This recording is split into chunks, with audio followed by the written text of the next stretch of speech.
মানুষের জন্য কাজ করলে তার প্রতিদান পাওয়া যায় বলে নিজের উদাহরণ দিয়ে নতুন প্রজন্মকে জীবন গড়ার তাগিদ দিলেন স্বাস্থ্যমন্ত্রী Samanta Lal Sen. Bangladesh university of health সায়েন্সের প্রথম সমাবর্তন অনুষ্ঠানে গ্রাজুয়েট শিক্ষার্থীদের এই তাগিদ দেন তিনি। স্বাস্থ্যমন্ত্রী বলেন, এই খাতে কাজ করলে সরাসরি মানুষের সুখে দুঃখে পাশে থাকা যায়। তাই যে শিক্ষা বিইউএইচএস দিয়েছে তার নিজের জীবন ও দেশ গড়ার কাজে লাগানোর আহ্বান জানান তিনি। সমাবর্তনে 6 শতাধিক শিক্ষার্থীকে অনার্স ও মাস্টার্স ডিগ্রি দেওয়া হয়।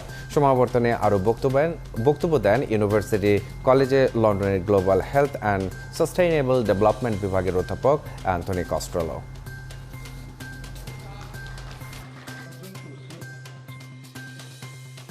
আমি একজন সাধারণ চিকিৎসক ছিলাম। আমি গ্রাম থেকে উঠে এসে আমি এই জায়গায় আসছি।